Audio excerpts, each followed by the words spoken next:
So overall, this is a very good presentation. So coming to the task, so first, the way you approach and way you covered the Jehovah and everything was good, but there are few things which have to be two few things which have to be changed a little so that it will sound more appealing. So coming to the task, once you see the task, there are some few bits of important information here. So here an ST5 on call in the post-operative ward where there is a patient with pain and dizziness.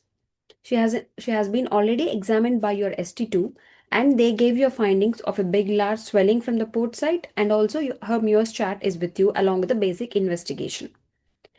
Am I right? So, and you have the Muir's chart and I'll also have your medical history with you. So, Mm-hmm. seeing this basic information, you just have to make out. So, this is a post-operative complication. I have to address her post-operative complication and also take account of the clinical governing issues. So, any post-operative complication, you have to deal with the management of the post-operative complication and also deal with the clinical governing issues, not just the incident reporting. So, you have done that. Like you have done the incident reporting, debriefing, documentation, and duty of corner. All those things you have done. Just make sure that you remember for some other tasks also. I'm just briefing it out. And the other thing was the Jehovah, which you picked up very good in the beginning of the task itself. So, coming to the task presentation, so you addressed her very well with the name because she's in the post-operative ward. You didn't ask her name and age. Instead, you started calling her by the name, which is a very good way. And 1 second. Yeah. And then you addressed her pain and dizziness very well. Most of the students, what they'll do is they'll just address the pain and they'll ask the patient to proceed. Some of the role players will be given instructions unless your immediate concerns are addressed, don't move on to the next question. So, unless you address her pain with a painkiller and her dizziness with the IV fluids, they won't let you speak, which you address really well. So, always remember in a post operative complication, address all the immediate concern, not just the one. So, for example, don't address the pain alone, address the dizziness. And if the patient is having any breathing difficulties or chest discomfort, we have to address this as well. If there is any breathing discomfort, we have to put her on oxygen, make sure she is comfortable. So, how to make it even more empathetic? So, I can see that you are in severe pain and you are feeling dizzy. I can give you some painkillers after ruling out allergies and I'll put you on IV fluids. After that, just give her a couple of seconds pause and see if she is comfortable. Are you comfortable to speak now? And you know this is a post-operative complication and you have a lot to discuss with the patient. So you can ask her in the beginning itself rather than after asking the information gathering. Or I can see that you are alone if you want someone to be with you because I'm having a lot of information to discuss with you. So that can be done in the beginning itself so that it will look more empathetic. Coming to the history, you have covered all the things like why the surgery was done, how was her recovery, her bowel and bladder habits, whether she has been taking adequate water, whether she has been mobilizing, all these questions and the medication history you have elicited very well, nothing much to add. You also asked her past history, surgical complaints, blood group, and reservations. Remember, in any post-operative module, personal history and family history of clots is a very important question. Never miss that. Not just this particular task, in any post-operative complication, make sure you ask about blood group, reservations, family history and personal history of clots, and the allergies. These four are very important key points for any post-operative complication. Okay, dear. So we covered all the things in the history. Only thing that was missing was the clots. Okay. After that, coming to the breaking bad news. So here, you have given her a warning shot that you are having some news to share with her, but it can be done even more better by giving some pauses so it will look more natural. So, Harris Brown, I'm having some concerning news to share with you. Is it okay to proceed? I'm worried this is not a good news for you. So just don't give a single warning shot and proceed because she already underwent a major surgery, which is a total lap hysterectomy, and on top of that, you are having this huge 15 centimeter hematoma. So she require a couple of warning shots, not just a single warning shot. So give 2 warning shots and then proceed. When you are explaining her about the reports, always go from a simpler things to the more complex things. So, Dr. Shruti, what you did was you explained her about her hematoma very quickly, and then you went to when I changed the page, you went to the Muir's charting. So what I would suggest is, so the nurse has examined you and I have your findings with me. It shows that your blood pressure is little low and your heart is racing fast. I can also see that your temperature is mildly high. We also have done some blood tests to check your blood levels, and unfortunately they have dropped down from 12 to 8 after the surgery. And my ST2 has already examined you. My colleague has already examined you. And I'm so sorry to inform you that. Let me draw and explain to you. If this is your tummy, there is a large swelling about 15 centimeters on your tummy. We call this as a hematoma. Are you with me so far? Are you able to understand, or do you want me to repeat any information? So go from the simpler things to the complex things, which means tell about her Mears chart, explain the Mears chart quickly, don't take lot of time, quickly, and then go to the hematoma. You can draw and explain her so that it will be easy for her to understand. Now explain her detailedly what is a hematoma. So hematoma is nothing but a collection of the blood. Usually if the hematoma is small, we don't have to interfere much and it will settle down on its own. But unfortunately in your case, the hematoma is quite big. That's why we are worried. And so you have to explain her the diagnosis. So what is a hematoma and why you are worried? Because we don't get worried for smaller hematomas. And directly, if you blunt out the information that you are having a large hematoma and we have to treat it, it will look blunt to the patient and you might lose marks in the patient safety domain and also the communication with patient. So take it out slowly and smoothly so that it won't look abrupt to the patient. Got it? So this was the only thing which I wanted to add in explanation of the report because I felt you're quite quick in explaining the report. So, and then, yeah. So now what is hematoma? Now you have to tell her so once you diagnose the hematoma, you have in your mind that we may have to take her for the other surgery. So how to explain to the patient? So if you tell the patient that we may have to take you for the surgery again, she might not say okay because she might be panicking and she might worry. So you have to explain the need for the relook surgery. So usually if there is a small hematoma, it will heal on its own. But as the hematoma is big, if we don't operate on it now, if we don't treat it now, there is a chance it might extend further and it might compress the structures within your tummy. And also, as you are already having a temperature, there is a possibility this hematoma can get infected and it can lead to a complication called as sepsis, which can sometimes be life-threatening. I don't want to scare you, but I want you to be informed. So in any post-operative complication, you always have to explain to the patient what will happen if she is not receiving adequate treatment at the moment. So if you explain that in a proper way without scaring the patient herself will get convinced for the treatment, whatever you're going to tell next. Okay. So that is after explaining the complication, explain the implications. That was missing in the presentation.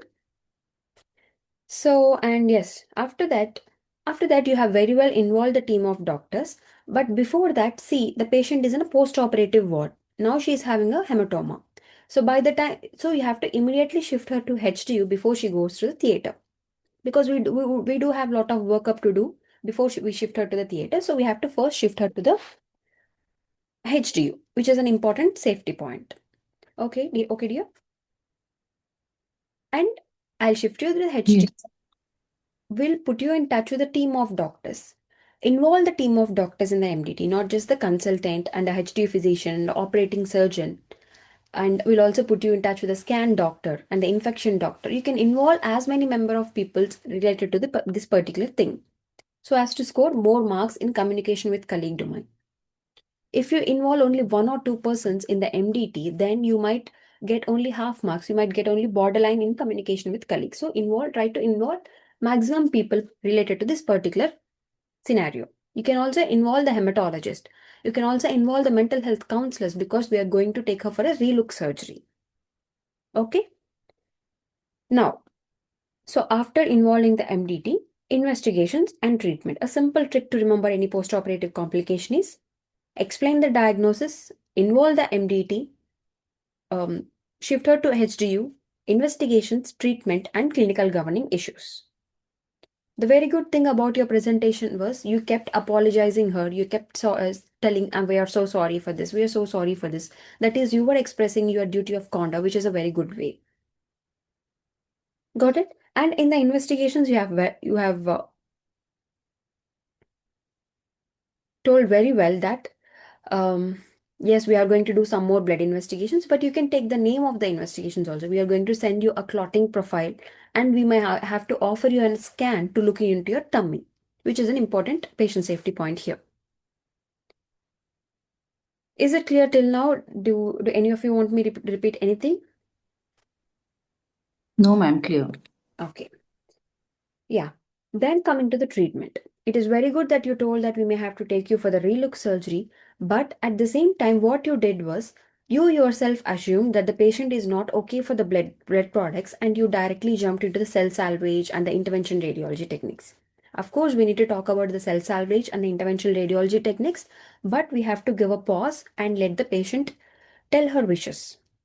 How can we say that? So, for example, once we take you for the second surgery, there can be excess bleed. Sometimes there can be lot of bleeding. If the bleeding is so high, sometimes we might recommend a blood transfusion. And in these kind of situations, blood transfusions are life saving.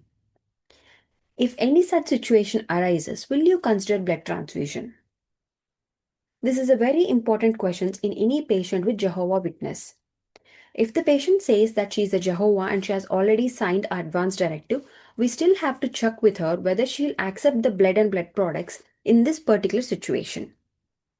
Then we have to counsel her. Even after the counseling, if the patient is not ready to the blood and blood products, then we have to go for the alternative methods. Is it clear, Dr. Shruti? Yes, ma'am. Ma'am, she actually do role player in the beginning information gathering. She said, apart from my own products, but we still say this that in this Yeah, situation, will you be ready? yeah. You have to ask. You did ask about all those the blood products, but you have to ask even in the life-threatening circumstances whether you will Mm-hmm. accept the question. Okay, okay, That okay. what Dr. Lakshmi is There- emphasizing. Yeah. Yeah, this is a very important question. Any Jehovah, you need to ask whether she has signed the advance directives, whether she'll accept any any other blood products. These are the important questions which you have to cover in the information gathering. And then when it comes to the explanation part, first you need to tell her about the emergency situation of this particular condition. How blood transfusion helps her in this particular situation. If the patient does not get negotiated with you, then you might have to even comment about the death also. Sometimes in these kind of situations, if the bleeding is so high, if the blood transfusion was not done at a proper moment, it can lead to life-threatening conditions, and in these situations, it can also lead to death of the patient. I don't want to scare you, but I want you to make a right choice. So don't talk about the death in the immediate starting counseling statement. Try to counsel her initially well, and then if she don't gets negotiated, you can also inform. It is our duty to inform her about the life-threatening complication of death also. Okay? Even after that, if she is not negotiated, you can very well go to the alternate options. But we do have alternate options like cell salvage and intervention radiology, and explain a bit about the cell salvage and the intervention radiology. If she is happy to choose any of them, we'll document it and we'll proceed with that. And so this covers the Jehovah and its thing so that you will get a good marks in the applied clinical knowledge part, and you have counseled the patient and you have explained the alternatives. And the next thing is, whenever you're taking her to any procedure, whether it is a Rulic surgery or a simple procedure, we have to get the consent. So I'll discuss with the operating surgeon and operating surgeon and the consultant will get the consent form signed and will take you to the surgery. Once the surgery is done, we'll monitor you in the high dependency unit. We'll provide you painkillers and stuff like what you rightly told. Painkillers, antibiotics, and fluids will be given. And then the clinical governing issues, which you rightly mentioned about the incident report. So coming to your feedback, so in the information gathering, I'll give you a borderline because the key thing of any family history or personal history of clots was missed, which is an important point in a information gathering. Communication with colleagues, I would suggest you to involve rest of the other consultants as well. And communication with patient, I'll give you another borderline. Even though you're very empathetic and you're apologizing her, I felt that the warning shots, 2 more warning shots, and a gentle sliding into the complication when you're explaining to the patient was a bit more needed. So communication with patient will also becomes borderline. Applied clinical knowledge was a clear pass because you managed to cover all the points. So applied clinical knowledge was very good. And in the patient safety point, I would expect you to bit more about the Jehovah Witness, like regarding the counseling session for her blood, taking blood and blood products would be better. So patient safety becomes borderline because that was not done. Overall, it is a very good presentation. Just a few more tweaks into it. Any doubts, Dr. Shruti? No, thank you, ma'am. Overall, it was a pass station, dear. Dr. Lakshmi is an strict examiner, so don't worry. Truly appreciate. Actually, yes, I could have done better, and I will take these points. Thank you. Yeah. No. Just these are all the suggestions. In no way that the examiner should find fault in reducing your marks. That is why Dr. Lakshmi is. Yes, it'll actually help me in other. I don't know why I did not ask clots. Yeah. I should have asked for it. Yeah. So, because It's tranexamic important acid, in all the stations actually. Clots is very important. Yeah, because whenever they are asking for giving a tranexamic acid, if any person is of clots, then will be avoiding that drug. So yes, definitely. Okay. Yeah. And also, like, there's a basic, any post-operative complication can come up in the exam, not just this one, anything can come up. But if you have a simple general rule to how to attempt the post-operative complication, you'll be able to go with it. So similarly, as I mentioned you in the information gathering, try to address the immediate concern, look into the task, because sometimes the patient will be vomiting. And if you don't provide her anti-sickness medication, she won't let you speak and ask the questions. She'll waste your time. So make sure you address all her immediate concerns. Sometimes the immediate will be given in the task, or sometimes only if you ask the patient any other thing you want me to address now. Ask the patient. So you can address it and go forward. And as I told you, talk about the post-operative. One second.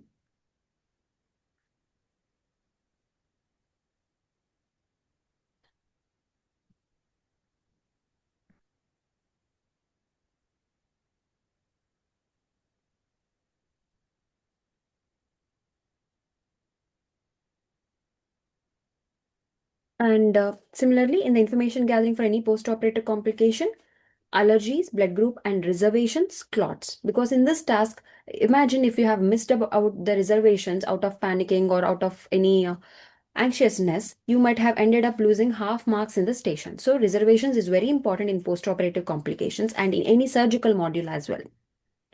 And when you're explaining the part, a general template to remember is try to explain the condition simply after giving out warning shots. Warning shot is very, very important in any post-operative complication. Explain the condition, involve the MDT, shift her to HDU or ICU or theater depending upon the condition, investigations and treatment. Lastly, get the clinical governing issues. Keep apologizing the patient in between, like what you did rightly, Dr. Shruti, so that it will be more empathetic to the patient. And important patient safety point which you have told is stopping low molecular weight heparin. Along with that, brufen also has to be stopped. That is also important patient safety point. So the few points for a post-operative module which I have told like now. Easy way to remember it. Because in UK they won't give a lot of brufen there. They used to give codeine and paracetamol, and if there is a severe pain, they used to follow the WHO step-ladder pattern of painkiller. So mostly if it doesn't settle, then they will go with Oromorph. So as it was given in the task, we'll just we'll go with that. So whatever is given. And if the patient is not tolerating the painkiller which you are giving also, you can just tell that I'll give you the painkiller after according to the WHO pain scale. I'll look into it and I'll give it to you. You can also tell like that. In this case, we particularly gave brufen because if it is given, then it is like you have to stop That is the main point for that. Okay. Any other doubts?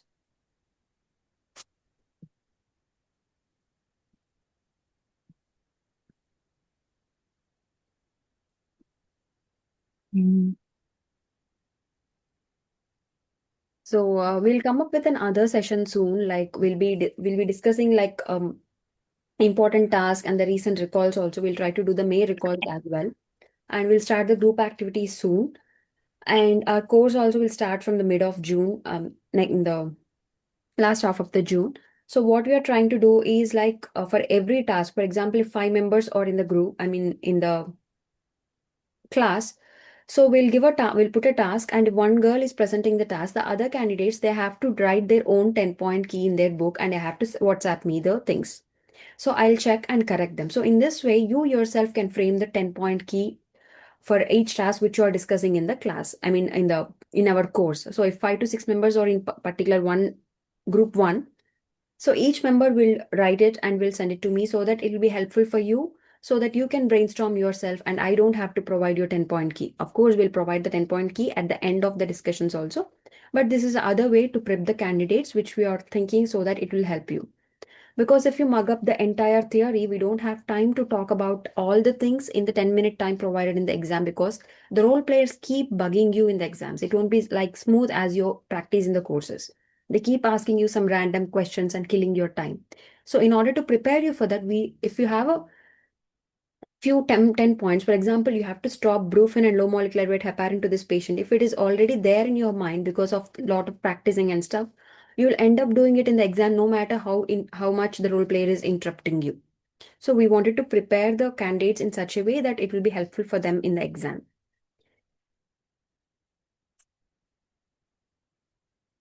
Any other doubts?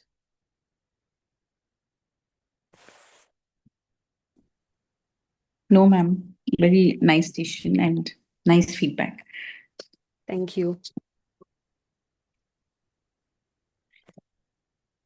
Okay.